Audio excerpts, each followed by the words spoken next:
Let's get ready to rumble. Find out how many rounds of boxing it's going to take to knock out Kevin McCarthy on January 3rd. RPN is not responsible for the views, actions, statements, or opinions of its guests, advertisers, or even its viewers. The information contained in this program is not to be construed as medical or legal advice. An appearance on this platform is not necessarily an endorsement, but as always, we encourage you to do your own research. Enjoy the show. Back with Ivan Raiklin after this. Households across the U.S. are expected to face a cold and unaffordable winter this year as energy prices rise between 20 and 43%. But the good news is you can help avoid those rip-off prices with this amazing power-saving device. You see, this device is a small plug-in gadget that slashes power bills by eliminating dirty electricity from your homes. It uses a patented technology to increase a home's efficiency, help ensure less wasted power, and most importantly, lower your energy bills every single month. You can get it right now for 50% off for a limited time by going to savepowerbills.com or just click the link below. And remember, when you support my sponsors, you support this channel. All right, welcome back to the program. Thank you to those of you who are here with us. As I was saying in the introduction, maybe you didn't hear, but if you showed up here at 8 p.m., my soundboard died as I was going live. Actually, what happened was, first of all, it started crackling. And then the audio for the guest portion of the show was coming through my audio channel. So it was doubling up. Yeah. And it was just, so it was like compounding these issues and everything went wrong all at once. So then luckily I had Kevin McCarthy. That was exactly what I was thinking. What lengths will Kevin McCarthy not go to ensure that we don't get to talk about this subject? Because it's, this is a real deal. FBI. It could be the FBI, could be the clowns in America, could be any number of any federal agencies. I mean, now that they don't have Twitter to lean on so heavily, I think that they're probably going to have to do some other dirty tricks like that. But let me just suffice to say, I had a whole bunch of odd electrical problems, and it's kind of ironic considering that my buddy Nakaz over there on the Foxhole and on Rumble just sent me a whole bunch of bang-up professional audio stuff so that I could avoid things like this in the future, but I haven't had an opportunity to set it up. So either way, thank you very much. I don't see anybody. Okay, now the chat is going on Rumble. I think maybe I was attacked, Ivan. I think that at the end of the day, it's the easiest possible explanation. I mean, so it's not user error because I know what the hell I'm doing. Let me just say that. No, absolutely. Every time I publish or advertise that I'm going on a massive podcast like yours, there's always something that happens. That's why I had to upgrade my things too. Well, good for you. No, it's good to be back on. I always enjoy it with you, Zach. Oh, you're my bro. I've met my match when I talk to you. Let me tell you you're this. So well knowledgeable about all of the issues. Well, yeah, I just care about all these things that are affecting America. It's like I don't even think about it. It's just second nature to me. But I was having, someone was talking at me on Truth Social. They said that after the show I did with John Harold, Patel Patriot, and Derek, what's his name, that they would never listen to me again, that it was so disrespectful and I was a jerk.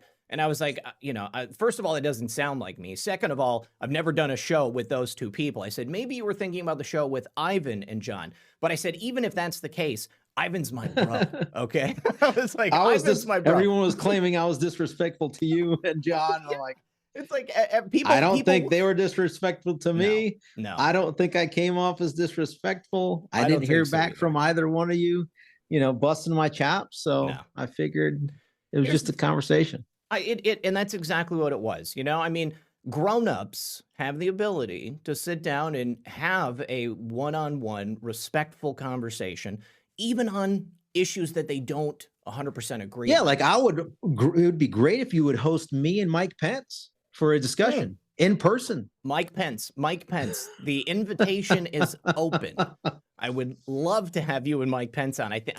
Let's be honest though, I don't think Mike Pence would ever, succumb to something like that. I mean, he has everything to lose and nothing to gain. Let me ask you this, Ivan. I heard a rumor this past week that he filed FEC paperwork to run for president. Have you heard anything about that?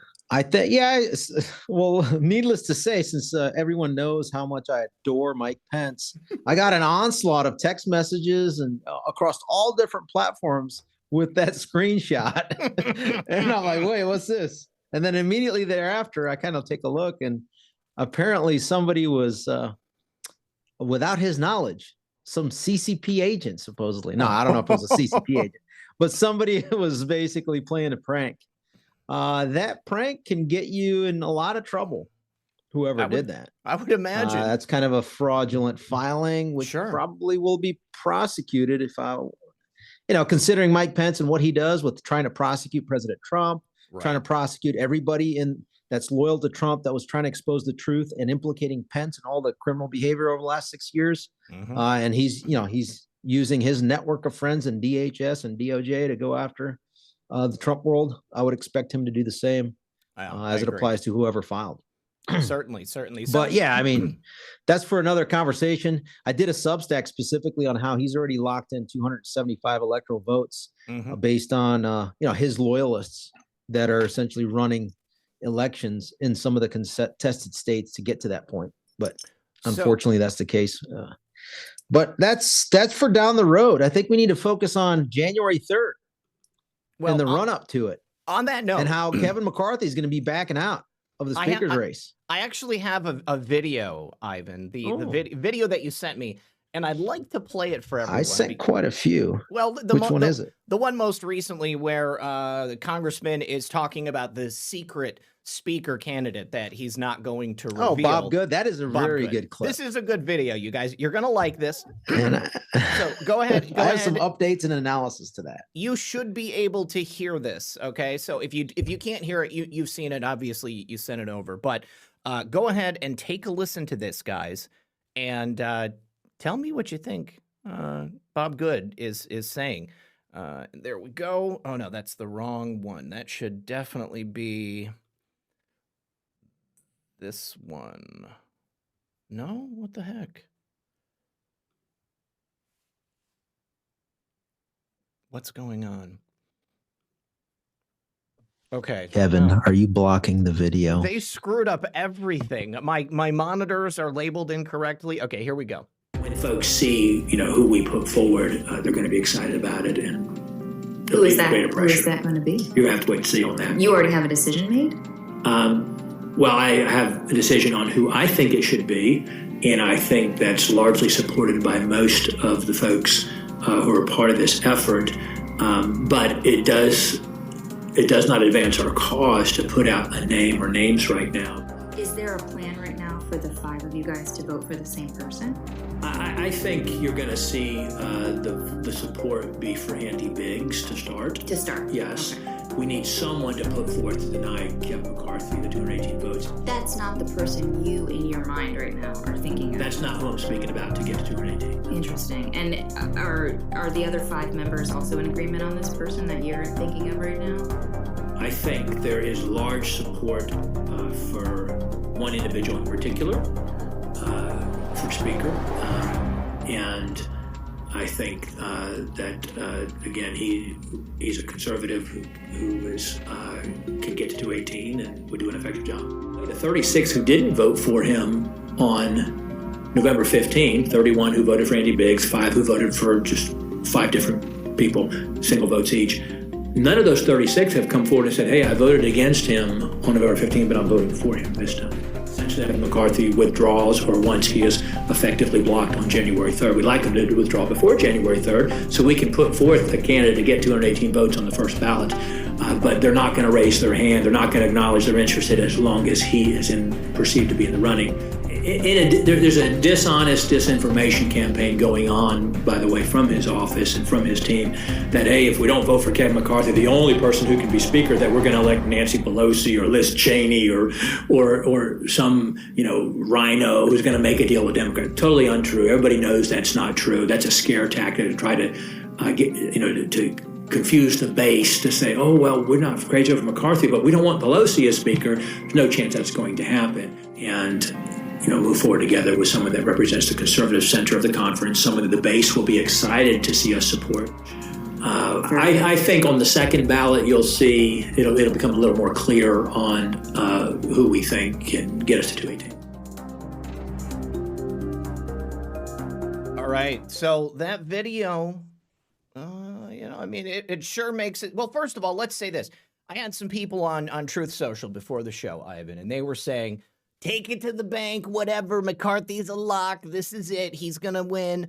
It doesn't, from my independent research, it doesn't appear that McCarthy has the votes to become Speaker of the House. Correct. And for anybody who would say, Kevin McCarthy is the only one they're going to vote for, unless he gets enough votes, and right now he doesn't have enough votes, he can't be Speaker of the House.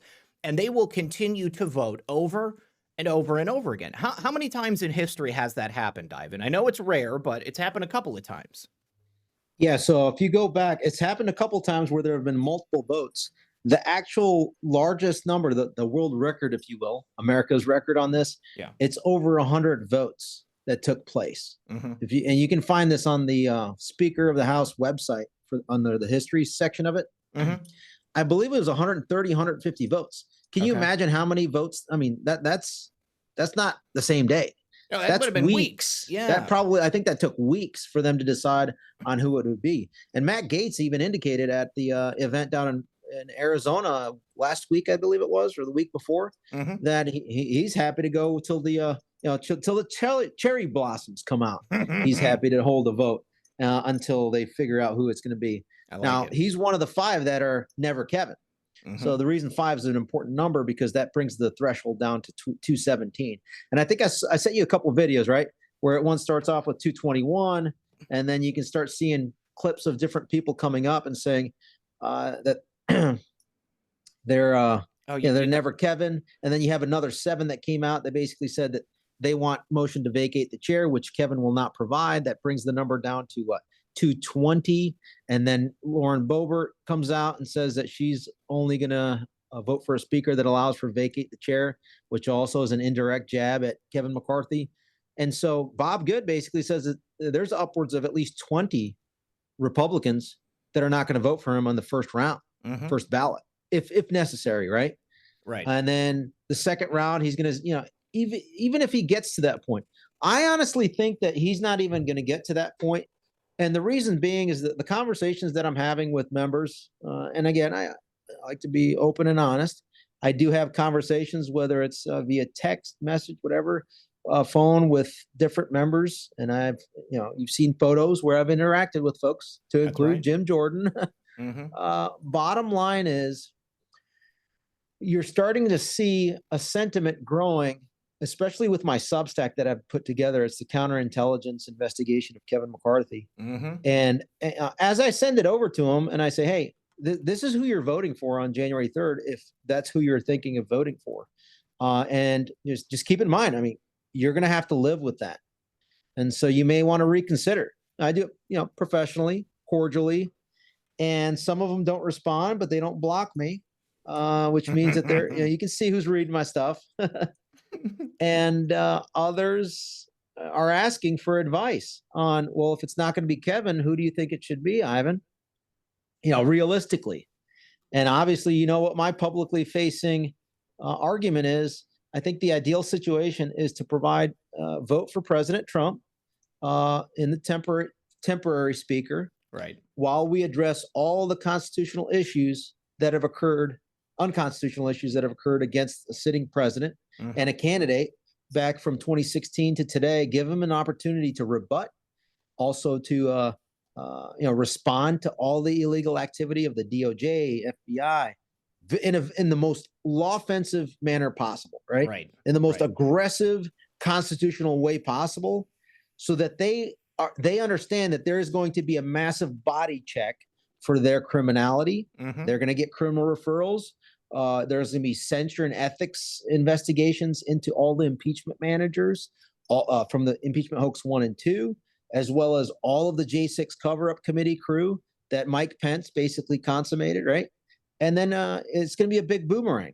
And then once that's complete, and then the articles, the several hundred articles of impeachment are transmitted over to the Senate on Biden, and then Harris will have a few. Once that's done, then we can start to get to the point where I think the court of public opinion, because he's going to have the bully pulpit of C-SPAN 1, 2, and 3 uncensored. Now he has Twitter that allows for content to come out. He's got Truth Social, Getter, etc. And I honestly think, while it's a long shot, I think it's still a doable proposition that we can get to a 12th Amendment vote in the House to do the reinstatement. And that's when he hands over the gavel. And that begs the next question of who should it be? After a lot of thought behind it, I think we need to convince Devin Nunes to take the gavel. To come back to Congress. Yep. Really? And here's why. Do you think I think would, you probably know some of the points of it. Of course. Number one, he was in Congress. He knows all of the members aside from the new incoming members. Mm-hmm. I think he has the respect, and he's more measured, right? He's not a bomb thrower. Yeah. And I think most people would agree with that. But he did the work. He used to be the chair of the House Permanent Select Committee on Intelligence. Yes, the only one of 8 members of the Gang of 8 that actually got to the truth of the illegal spying. Mm-hmm. So from that perch, I think he can realistically deploy and manage, remember, as a previous chair. So he was in leadership conversations, right? Yeah. So, and then he could really focus his time and attention on going after the national security state, while it allows Jim Jordan to continue to specifically go after the DOJ and the FBI overreach. Because let's be honest, he's got the institutional knowledge, the staff, all the whistleblowers have already come to him. Why squander that opportunity by essentially voting for him to be the speaker? Well, he would be a great speaker, I think.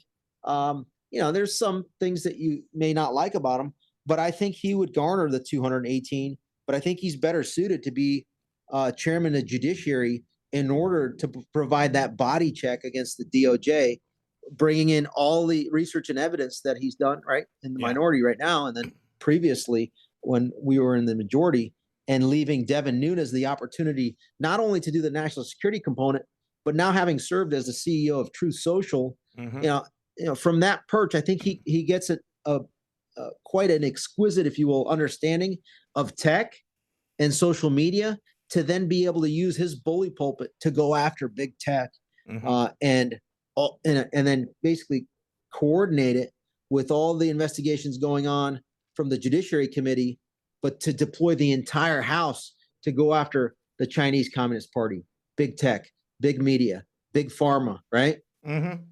Going into looking at November 3rd, going into investigating further January 6th by getting a solid sergeant at arms. I mean, if Devin comes in and he doesn't choose me as sergeant at arms, I think Kash Patel would be quite the sergeant at arms that the country could use in order to get to the real story of January 6th, considering he had a seat at the table directly or maybe in the second row when he was the chief of staff for the Secretary of Defense. So I think mm-hmm. that could be the quickest path forward to getting to the truth and constitutional remedy to make sure that all of the nefarious actors over the last 6 years are facing consequences.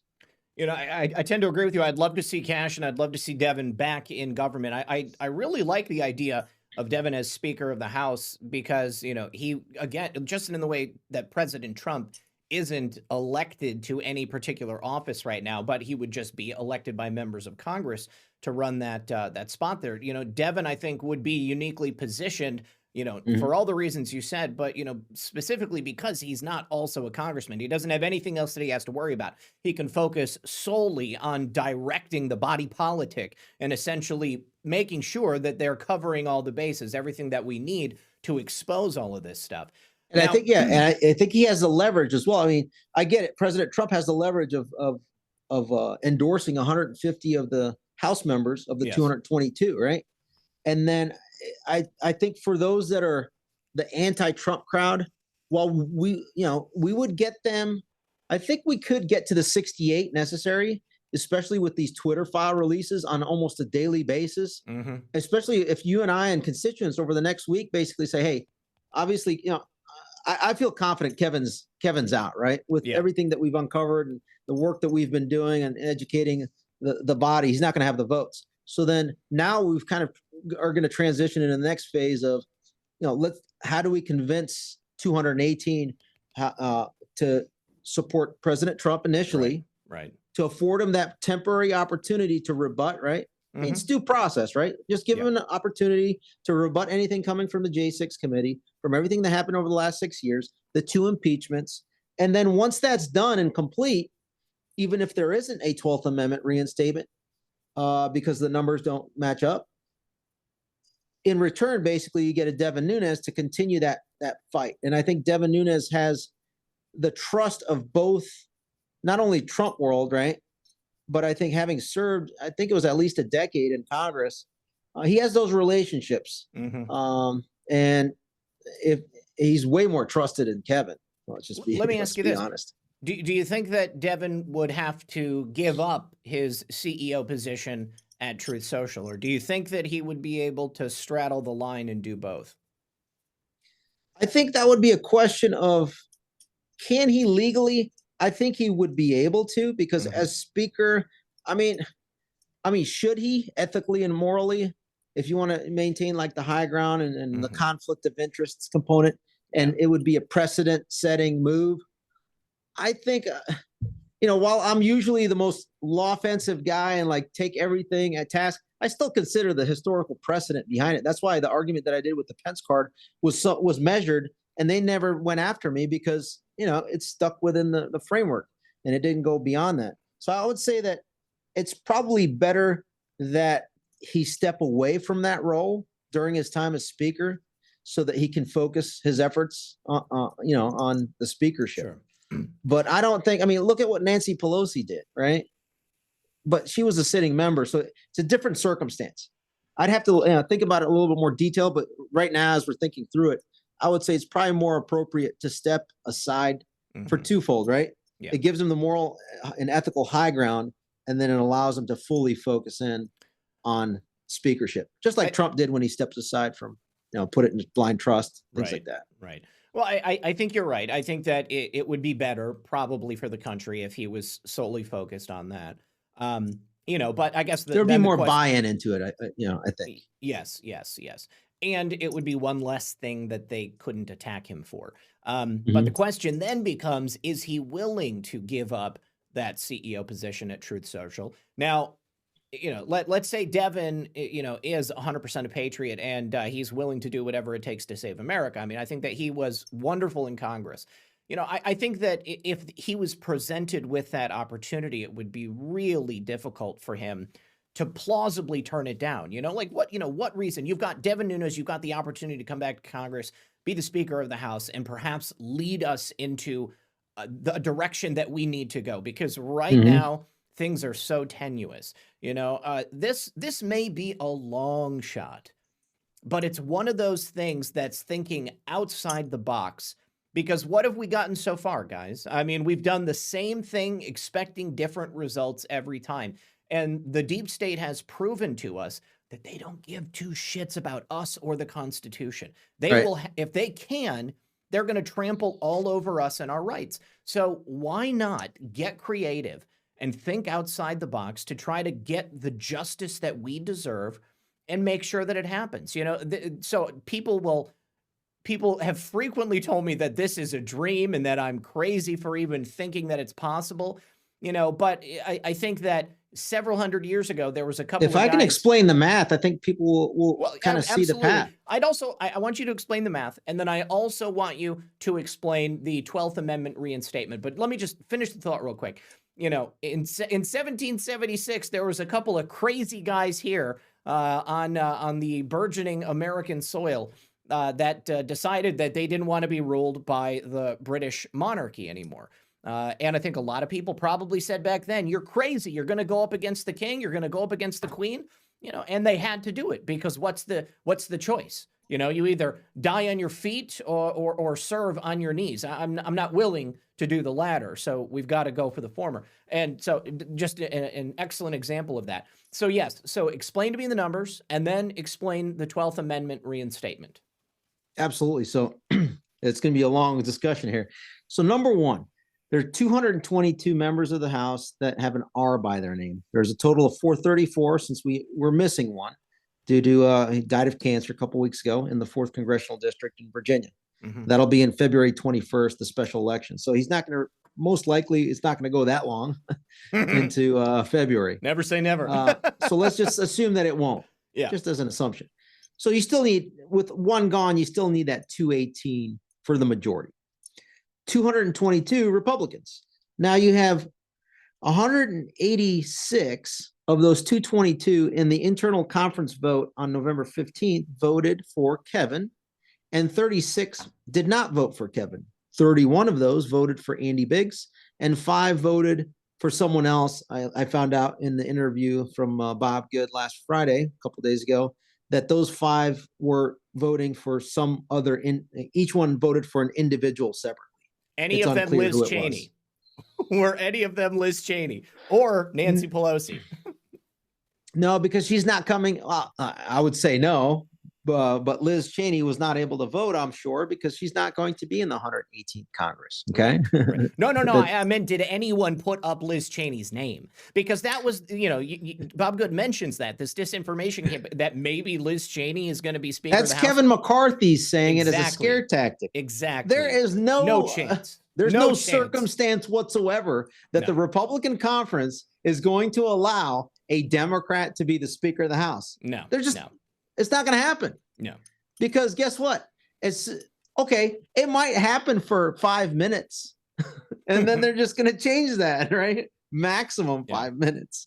But I would say it won't happen for 5 minutes because, they'll just hold a majority vote again. And because remember, when you control the House, right, you can supersede your previous ruling in the next 5 seconds. So that let's brush that aside.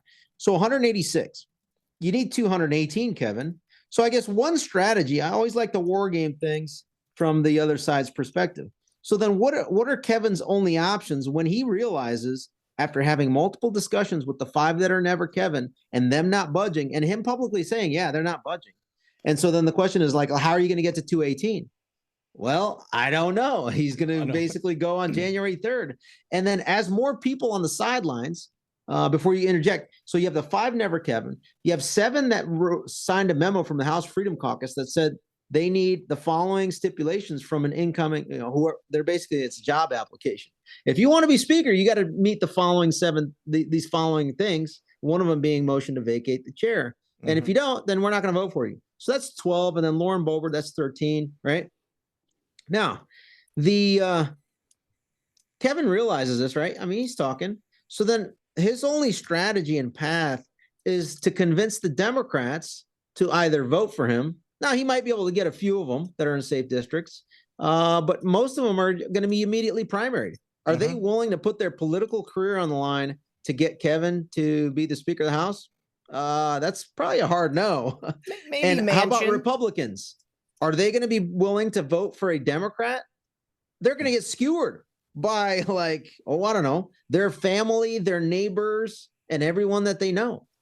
So then how does Kevin get the speakership? I think his only path is, and this is something we have to figure out how to counter. His only path is if he stays in the race, which I don't expect, but let's say he does on January 3rd, he gets the Democrats to not show up. See that? So because then the majority of those that are present, but that would only last him until everybody comes back into the chambers. Right. You don't think so there's that's anybody kind of a partial non-starter. You don't think there's anybody in the House that's like a Manchin or a Sinema that would be willing to, just put party politics aside to get somebody into the speakership? You mean on the Democrat side? Yeah, on the Democrat side. Yeah. Remember, it's only the House, so we No, I'm saying really, not Manchin or Sinema, but like them, because Manchin and Sinema frequently will vote, on Republican issues. But on the Senate side, I get it. Yeah, so you're using that analogy. Yeah, I'm not saying no, and I'm not saying never. I just don't see. Okay, so if it's only 5 that are holdouts on the Republican side, then that means McCarthy only needs to get 1 vote. Yeah, right, from the Democrats to pull it off. Okay, that's possible. But when Bob Good says that there are more like 20 that are going to not vote for Kevin, that means he's got to get like 16 Democrats. Yeah. Come on. That's a tough order, right? Tough Now, sell. if it's more like 36, then it's basically not a doable task. Mhm. So then where are we at? Here are the numbers. Kevin McCarthy doesn't have it. So then we McCarthy and articulate to the following members. So you have 54 that have publicly said last week that they're only Kevin on multiple ballots. Okay. That's if he's still on the ballot, right? Mhm. So obviously they're not going to vote for him if he's not on the ballot. Right. So 54 that are only Kevin. You have 36 that are not Kevin, which leaves you with what, 132 that are being educated on who Kevin is. That's Mhm. where I come into play, and where Right. you and everyone listening in come to play to figure out, hey, these are the 132 individuals that need to be educated that we don't want you to support Kevin. Let me So ask you then this. on Do you have a list of this? Have you put this information out publicly on your Substack? that is something that I'm going to be putting out. Yes. Okay, because if we could give I wish I could people- promise tonight. Well, Probably it's already almost 10.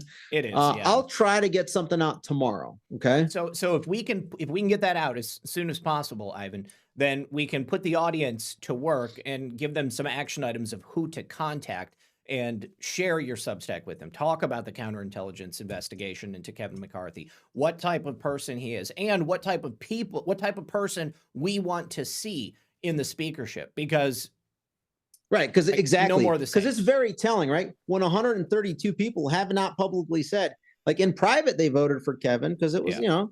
but in public, not a peep. Mhm. And as more and more people are like, oh, whoa, if I find out, because it's going to be a public vote, when the constituents see that, and if the constituents know Kevin and all the counterintelligence risks that he poses, the FTX money that he brought in, the China connection with the California GOP, Ron Romney, and then you have I don't want you to all speed these run issues. these. I don't think you should speed run these. I think that we should go through them point by point. Okay, if you got some time, let's go. Absolutely. If you want, So can you let's start pull at up the the beginning. Substack? And Oh, I've already got it pulled up, homie. What are you talking about? Wait, we got we'll go through the first 5. Number 6 is a little scant, but the first 5 is where the meat and potatoes are. As we go from 6 through 13, I might just double up a few here and there because there's not much evidence to show that he's much of a risk. And that's not saying that he isn't. It's just there's the public information isn't quite there to show that he's violating those guidelines. All right. And that would require a sergeant at arms, an ethics complaint, more investigatory tools to get to where we can fully flesh it out. So on your first article, I think it's worth noting that in your informal poll of should Kevin McCarthy be expelled from Congress, 92% of respondents said yes. I'd like to know who this handful of no votes are. I mean, it's probably Kevin and Liz, and maybe even Nancy Pelosi might be. Yeah, it's probably Kevin's staffers, right? Yeah. Liz's staffers that are probably meddling in our Substack. Ugh, disgusting. And look at this. Oh God, this makes me sick. This picture of him with the smug look on his face with his Ukrainian flag and that kerchief or whatever that's called in his breast pocket. I mean, just All right, let me give some commentary, please. All right, go ahead. I put in a lot of work into this. I'm sorry. The floor is yours. No, you're good. Sir. The floor is yours. Salivating to share. Okay. So number 1, and I had folks helping me out. So shout out to Laura and Melissa and Ashton. You know who you are. They don't like their names out there fully. So with that said, and Tom, by the way, let's see here. What I basically put together for those that aren't aware, in order to get a clearance with our federal government, you have to go through a security clearance background check. And part of that background check, there's what's called a background investigation, and they use what's are known as adjudicative guidelines. So 13 guidelines to match somebody's background based on a questionnaire that you fill out.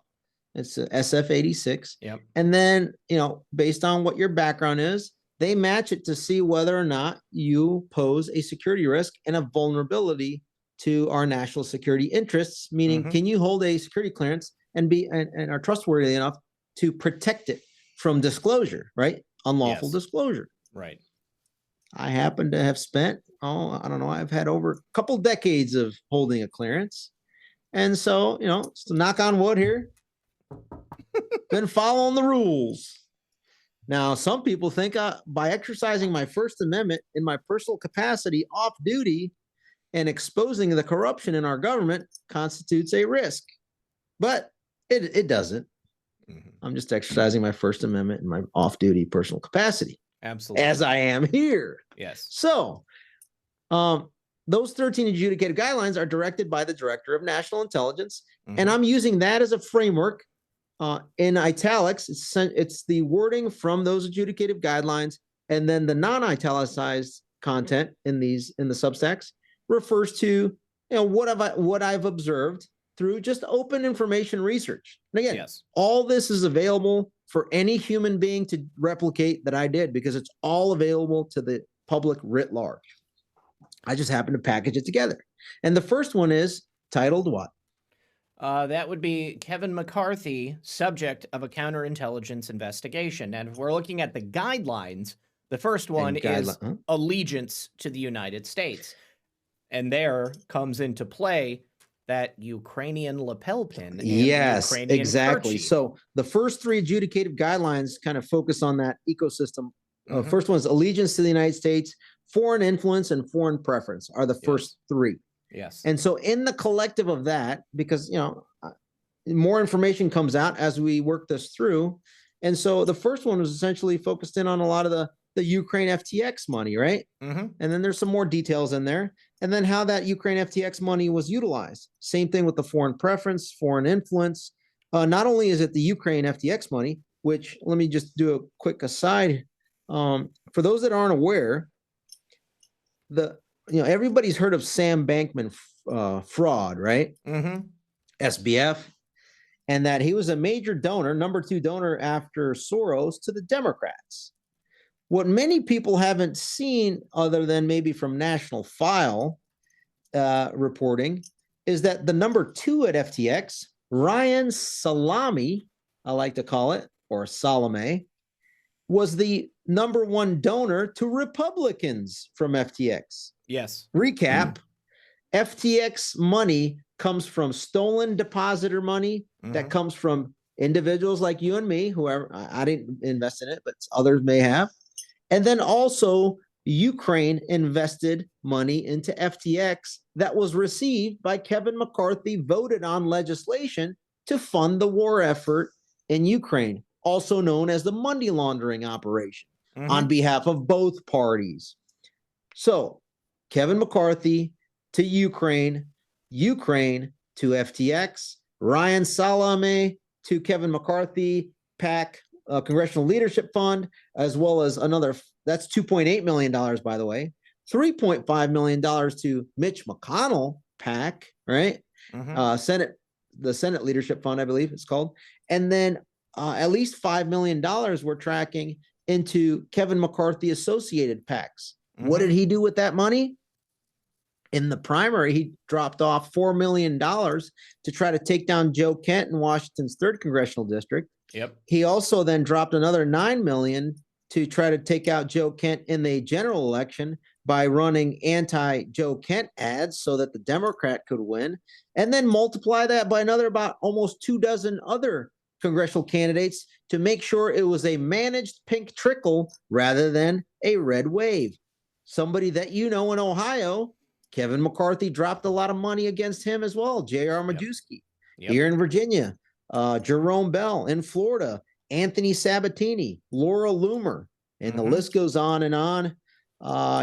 So using corrupted foreign money that he provided, it was basically 10% for the big guy almost, right? I don't know if it was 10%, but it was whatever percent, and the big guy happened to be Kevin McCarthy, and the big gal was Nancy Pelosi.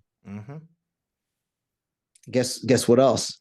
The leverage that the Southern District of New York U.S. Attorney has over Kevin McCarthy and Republicans that receive that FTX money is massive, because they're going to show Federal Election Commission violations. Guess who that U.S. attorney in the Southern District of New York is? I happened to look him up. Who is Number it? one, he clerked for a year for a guy by the name of Merrick Garland Okay.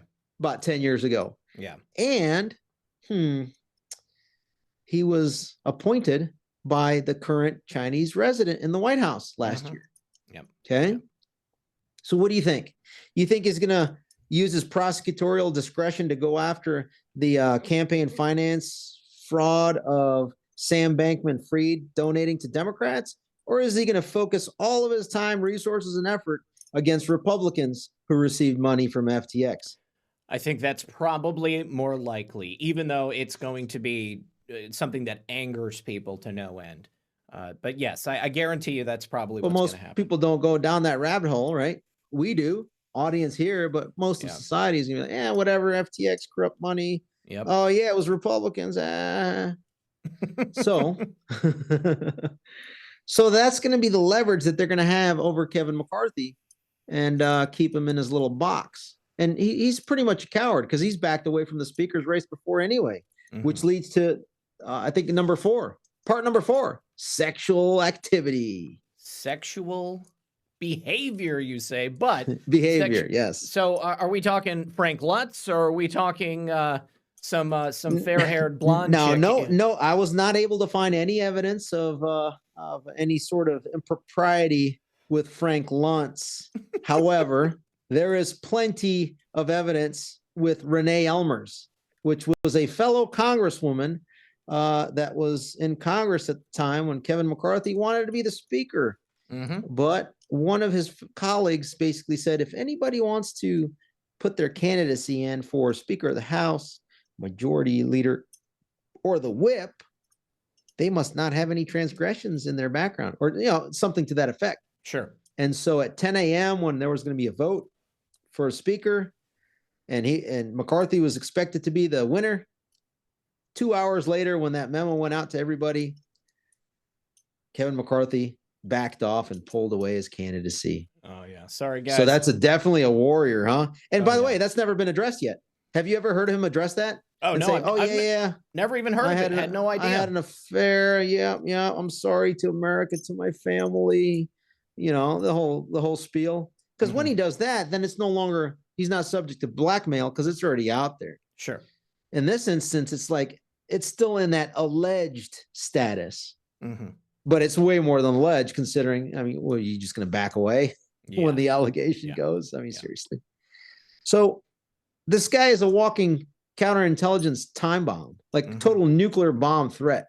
Yep. So at a time when we have number one and number two that are China captured, and then have appointed many China captured executive branch leaders, if you will, or whatever you want to call them, those that steal luggage, that don't know, they don't know gender. They're just psychologically, mentally confused. Right.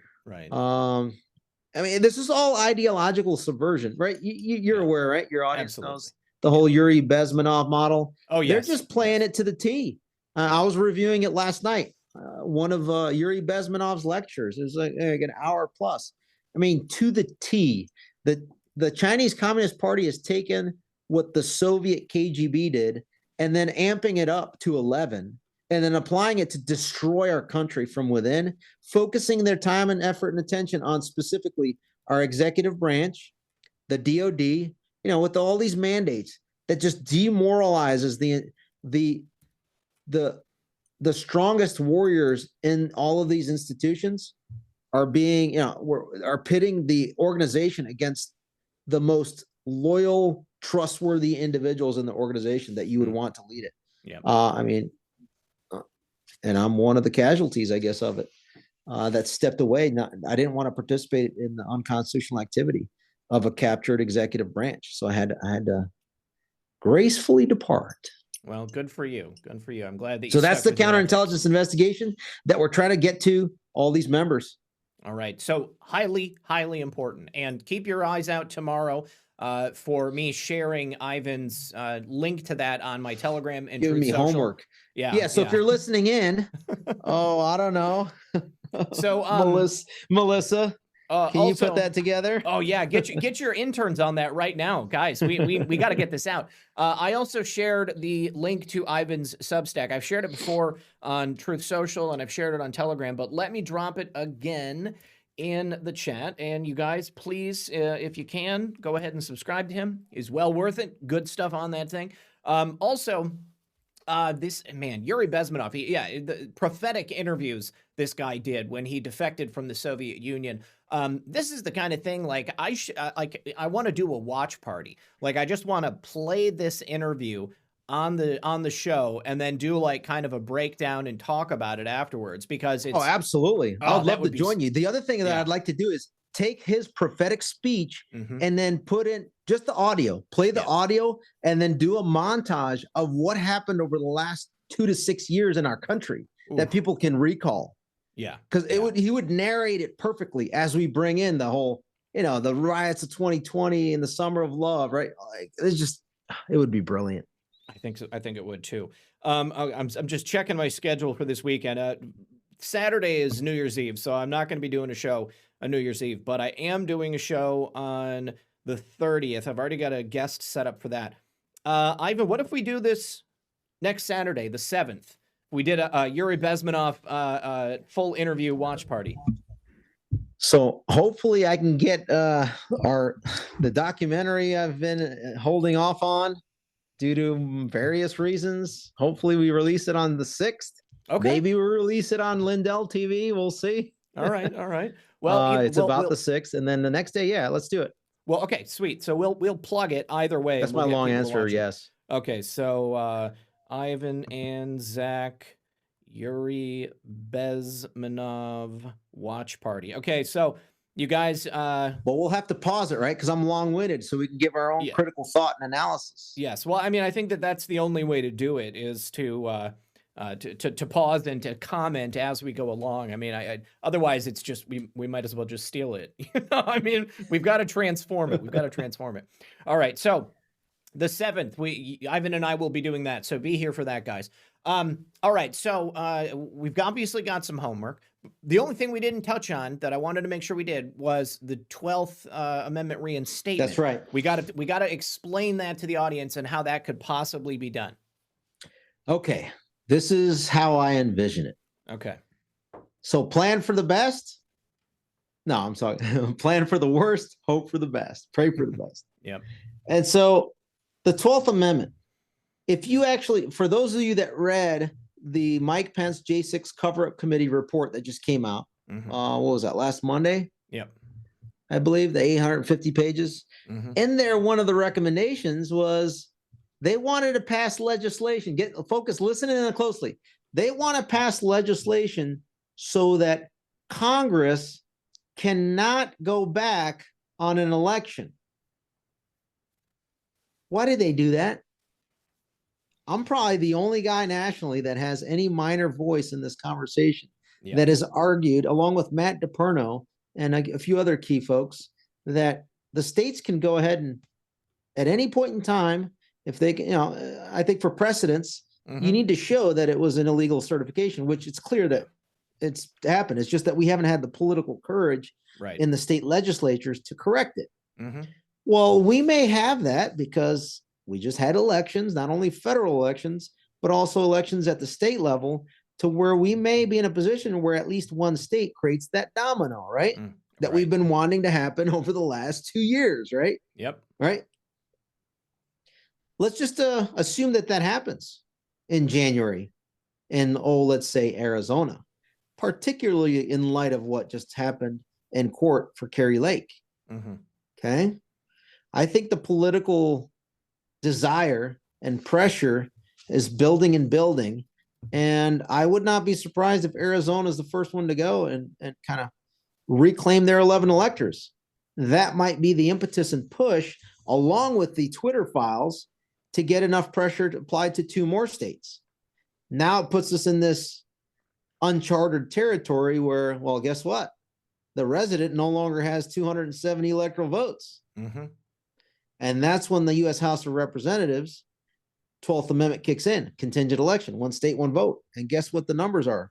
28 states. We picked up one. Mm-hmm. 28 states are Republican and 22 are Democrat. So if assuming that the states vote by party line and the Speaker of the House is the temporary speaker when this happens, as his last act is Speaker Trump, as he transmits the hundreds of articles of impeachment on Biden and Harris, as that marinates in the Senate, the last act for Speaker Trump, I recommend, is to preside over that 12th Amendment reinstatement of himself, and then Devin Nunes can take over while Jim Jordan continues to thrash the DOJ. You know, my only hope is that President Trump would be on board with something like that. I mean, I feel like he has been careful to a fault with everything he did during his administration. He wanted to avoid the appearance of impropriety. Nice. He is too nice. He's too polite. He's too nice. Yes, he did not. He didn't want to flex. Okay, and what we need. I mean, he flexed a lot. He flexed more than many other people would have. But there were the key moments where he didn't flex in the way that I felt he needed to. Now, I'm the first to tell you I'm not president. I wasn't president. I don't know what he was hearing behind the scenes or what else may have been going on. But I think that if he was to... Mike Pence was the gatekeeper. Of course he was. I think so too. Yeah. You know, yeah, there's just, there's too many things at stake, too many people that were working against him the entire time. Let me ask you this. What's your opinion on Mike Pompeo? Especially now knowing that, especially now that we didn't get the JFK files again, and he certainly would know what was included in them. I don't know how to answer that because it's a loaded question. I do know how to answer it, I guess.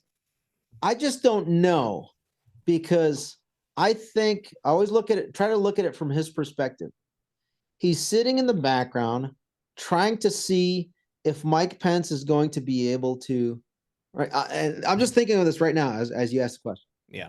So if I'm Mike Pompeo, I'm a national figure. I was in key positions, CIA director, Secretary of State.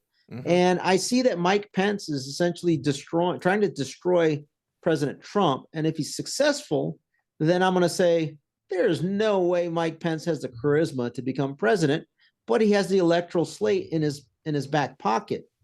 If I distance myself enough to be out of the fray, there may be a pathway for Mike Pompeo to secure the nomination if Trump is not in it. Sure. If Ron DeSantis remains as the governor in Florida, mm-hmm. and if General Flynn stays where he's at. Mm-hmm. I think that's Mike Pompeo's calculus. Sure. He's hedging his bets, and he has been. So I think, I tend to agree. He lost a lot of weight. He lost a lot of weight. He's getting in shape. You know, I mean, he looks like, and he was, up until the JFK files came out, he was definitely making some public appearances and showing up to do interviews and stuff.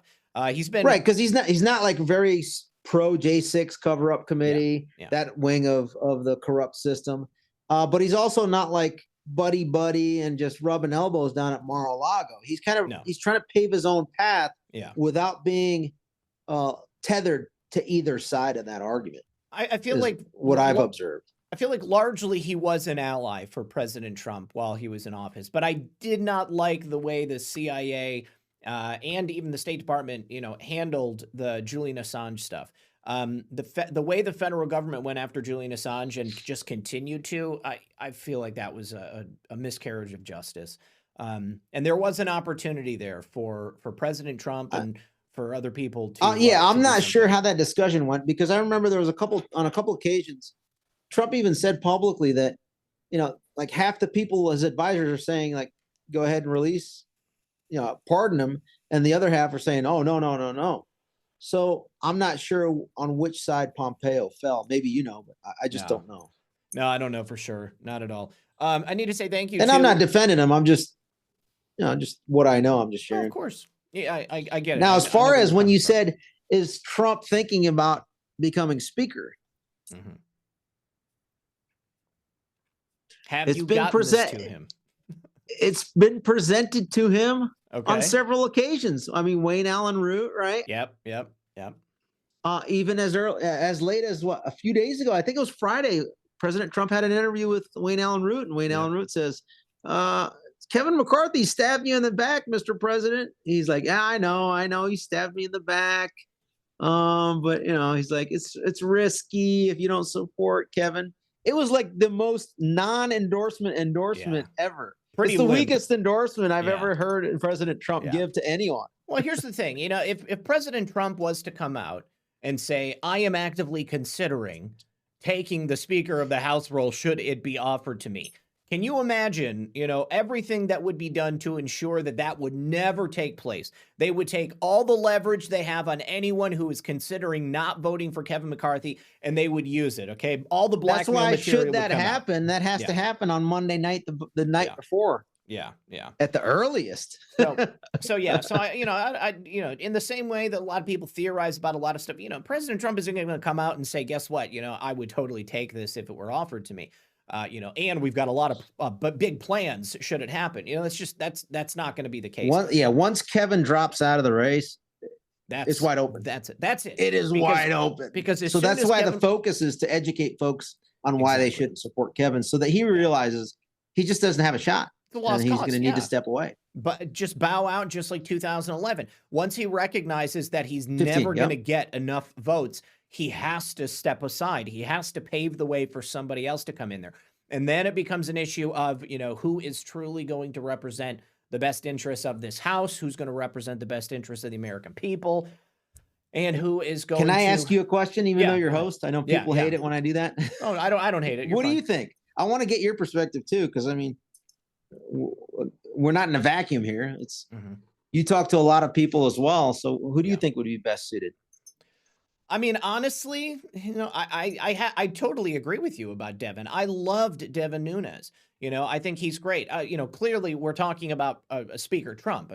I think that your plan is brilliant and it could be executed. And so I am 100% behind it because, again, taking a look at what has happened over the last several years and just, throughout the 20th century and the 21st century, they haven't allowed us to do this in the sanctioned way, shall you say, the manner in which you're supposed to affect change in government, the manner in which you're supposed to get things done.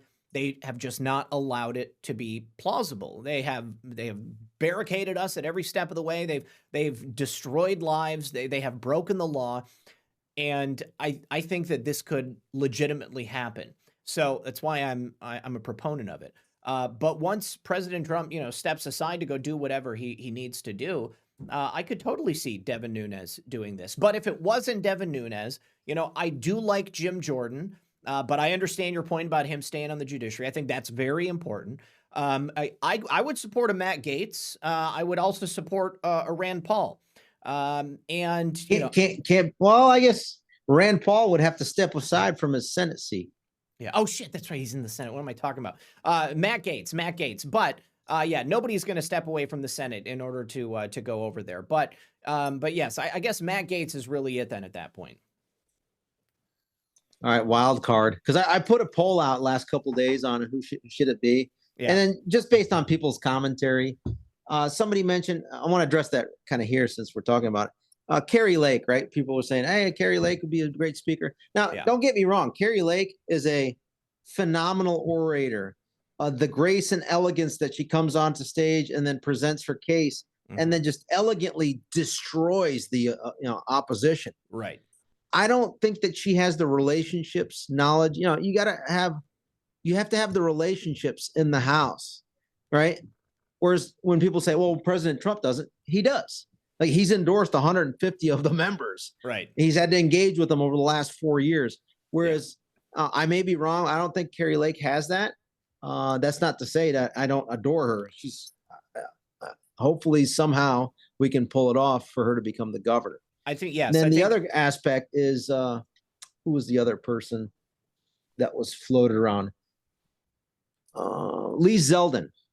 I like Lee. I like Lee Zeldin. Yeah. So he's going to finish up his term, right? January 3rd next week, because he lost the governor's race. So that's a possible. I could see maybe him getting to 218 as well. And then trying to think, it's probably it. I think I that think is those are the potentials. And I think Tulsi Gabbard was being thrown around. I don't think you're going to get enough. No. She like too many Democrats are radical leftists, right? Mm-hmm. And I don't think you're going to get too many on the right. So, I mean, while she is a crossover kind of candidate, I like her and respect her for her stance on some of her votes. I mean, abstaining from that first impeachment vote was actually the proper vote to take. And I say that she was the only one that took it because by voting and participating in that impeachment vote, you're basically acknowledging and saying that this is a legitimate. Right. These are legitimate impeachment articles, Yeah. which when we have the opportunity to rebut, I'm going to clearly articulate, just like I did way back then, that the articles as written didn't even allege a crime. Correct. And so in order to be an impeachable offense, it has to be a high crime or a misdemeanor. A misdemeanor is a crime as well. When you don't even allege either, it's just like a word, like it's a sentence.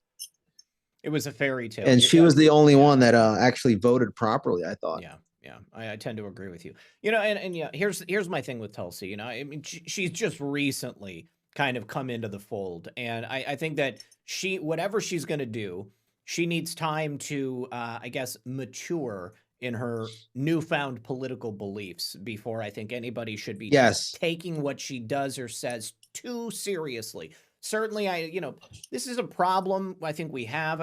People are too quick to hero worship and to look for people to latch onto. I think that, Tulsi's a pretty face, okay? I like the fact that she doesn't get to 218. I agree. No. She would get crossover from both parties, one of the only ones, but not enough to get 218, not even close. No. And I don't trust her foundation enough to put her into that position. So okay. Let me see. Ivan, is there any other points that you wanted to touch on before we round it out for the night? So we have, literally we have a little less than 7 days, about 6.5 days to really start to amp it up. I get it. Everybody's on holiday, but this is serious business. The speaker's gavel, and I get it. The reason why the Senate and the House voted for this omnibus is because they were hedging their bets, because they were afraid that of a potentiality of a Speaker Trump or somebody like that, that would essentially defund the entire executive branch that has been conducting the illegal Fourth Amendment stuff, whether it's DHS with putting people through secondary screening like myself and others, whether it's the FBI paying off big media and big tech to go ahead and spy and cancel and censor and First Amendment crush people. The reason why your Mitch McConnell, Kevin McCarthy did that, it bought them a year, close to a year through the next fiscal year, October of 2023. So, but having said that, the speaker's gavel gives you the opportunity to determine how $6.2 trillion plus are allocated throughout the country. That is the most consequential fiscally, how would I put it, position in the entire world, I think still. And that goes into one of my Substacks where we talk about finances, right? I think it's the next one I'm dropping. But yeah, you want somebody in there that you can trust that would be in a position to manage and provide a budget, because constitutionally it's the House that offers that up, and then the Senate takes it up, and then presidency. So we need to have a Speaker of the House that is trustworthy. Kevin McCarthy is not trustworthy. Right. And then he's going to have to return all that FTX money, and if he doesn't, which he's not going to be able to, then guess what the SDNY is going to do? We talked about that. Yep. So to wrap it all up, I'm pleading with everybody listening in, and this is like serious, Ivan here. I need your help. Like, we need your help, and I'll put it out tomorrow. Okay, you have my word. That's more homework for me. That I'm going to put out who those 132 members are, and essentially say, hey, folks, please take a look here. And now that you know what I know about Kevin McCarthy, I'm begging you to consider to publicly, before Tuesday, privately talk to him, and then publicly state that you will not be supporting Kevin McCarthy based on the new information that you now know about him that has come out. That is what I ask. That's literally the call to action. All right. Now I see some people having conversation in the chat about whether or not President Trump knows who to trust. I mean, the concept of trust, I think that it needs context when you're talking about specific people. Let's say that you know someone, you know their character, and you know that you can trust them, either in confidence or you can trust that they're going to behave a certain way to do what's right. Let's say you also know another person who's compromised in maybe one or more ways. You can also trust that person to do certain things based upon their own self-interest. You can trust them to stab you in the back. You can trust them to forge certain alliances if it becomes necessary. Okay, so the idea of trust and the idea of who to trust depends in what way you are defining the need for that trust, So keep in mind that trusting somebody sometimes means that you can trust them to do the wrong thing. You can trust that deep state's going to deep state, but you can also trust that patriots are going to have your back. So just keep that in mind when you're thinking about, who is good, who is bad, because I think sometimes that gets lost in translation. All right. That's a good point. Managed expectations, basically. Yes. Yes. And Roxanne, yes, my eyes are getting a little dry. It's late for me to be online, but let me go through the thank yous over here on the Foxhole. Thank you to P Quest for dropping that cookie. Thank you to an abolitionist who says, I just want to see Trump as speaker. To watch the meltdown and heads explode. Yes, absolutely. I am 100% on board that. Set that shit on fire. Nakaz 808 says bonus points. I was talking to someone in the inner circle. I'll leave it at that. And I said, by the way, this is to agree with that comment. Yeah. I want to see just the meltdown going for months. And I want literally, I don't know how many millions it would be. Remember that meme of that girl just on her knees crying with the glasses? Not only do I want that, but I want that to be done by at least probably upwards of 100 plus individuals that are doing that from their prison cell, awaiting the ultimate fate, which is the highest consequence that a state or a federal body can give for punishment. Absolutely. Treason. And a sergeant at arms could be in a really strong position to effectuate that. I'm going to have to change my resume. I was going to say, Ivan, you would make a great sergeant at arms. I'd like to see that. Well, thank you. You know what? I'll consider that. If offered it, I will consider it for a split second. And the first people that I would hire would be the J6 defendants. Well, good. You got to be careful because the sergeant at arms is a deadly position to take. People don't last too long in that position, especially since January 6th. But Nakaz 808 says, on the Senate side, that's Mitch McConnell. Well, yeah. But either way, they're going to be coming for you regardless, Ivan. If we can pull that's this why off, I'm going to hire the J6 defendants. Yes. Nakaz 808, he said bonus points for the bonus show. I love Ivan too. Thanks, guys. Appreciate you, brother. Porpoiseful, thank you for that cookie. P-Quest, thank you for that cookie. Sean Joe dropped a cookie. And then he also said Red Pill, Clay Higgins from Louisiana. I'm not familiar with him. What's your thoughts on Clay? Yeah. What are my thoughts on him? Yeah. He's a good dude. Expect that he will not vote for Kevin McCarthy, according to my sources. Thank you, Clay. And then I also needed to say thank you to Lonely German over on Rumble, who said, glad your soundboard is on board. Man, you guys, I'm telling you, I think we had an electromagnetic attack tonight because this was such an important show. Yes, we had an EMP. Thank God, empshield.com/redpill78. You can use my code and you can get a certain percentage off. I don't actually have it right in front of me, but let me just Electro McCarthy Pulse EMP. Shoot, where is it? empshield.com/redpill78. Oh, by the way, can I do a little bonus? RP78. Yeah, go ahead, do a bonus. I think about Monday timeframe, if Kevin McCarthy's still in the race, that's when I start to disclose everything to him personally.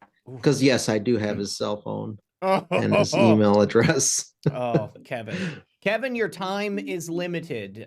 Peacefully and patriotically, That's right. I will share the goods.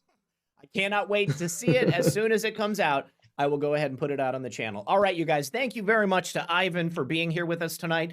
You guys, I just wanted to say thank you once again to everybody who donated to my friends Mark and Lisa and their children, Jordan, Josie, and Jacob. For the car accident that they were in on the Ohio Turnpike. They have, all of them have massive injuries. They all require surgery. There's some catastrophic stuff that happened. And also Jacob's girlfriend died in the crash. And it's tragic. She was a very, very young woman. I believe she was 18 or 19 years old. And the people that have come out to support them, I mean, we've raised something like $13,000 in the last 24 hours. I don't know how much of that came directly from watching the show with me and John last night or from the show with me and Thomas earlier, but I've seen a ton of people saying that they came because they saw those shows. So thank you very, very much for helping them out. And thank you, everybody, for your generosity. Really appreciate it. It's been a great year, despite all the trials and tribulations that we've been dealing with. And we're going to make 2023 a year to remember. And hopefully it's going to be the year. I haven't asked for Zach. Go ahead. Zach didn't ask me to do this. Let's get Zach over to 200,000 subscribers by the end of the year. That'd be sweet. That'd be sweet. He's earned it. I mean, there's very few people in the entire Rumble ecosystem that do long form, like substantive programs like this. So I appreciate it, man. Appreciate it. I can only provide one subscribe. So let's get more people. And let me also request that every single person watching this on Rumble hits the plus sign. Give me a Rumble on every show you watch. Go back and give me Rumbles on the old shows. I think Rumble might be I called out Dan Bongino once, and I think that Rumble might be blocking me from hitting the leaderboard, because like every day I will see videos on the leaderboard that have fewer views and fewer rumbles than my videos do. And I just keep not getting on there. So I think if maybe it's an overwhelming number of people, we got 2,600 people here on Rumble right now, 398 rumbles. If everybody hits that, then I might be hitting the leaderboard. And then that puts me in front of new eyes, and that gives me the opportunity to get new subscribers. That gives me the opportunity to continue spreading quality information and quality content to new people all across America. And we can go ahead and change the world, guys, if we want to, and if we put in the effort. So that's what I do every single day. I care about you. I appreciate every single one of you. And Ivan, I'm so happy that we met, brother. You are truly a brother in arms. I really appreciate it. Absolutely. All right, Fist you guys. bump. Boom, boom, bro fist. There we go. Hey, All thanks, right. guys. Thanks, Zach. I love you, brother. Love you too, man. And we'll see you guys tomorrow. Good luck and God bless. God bless.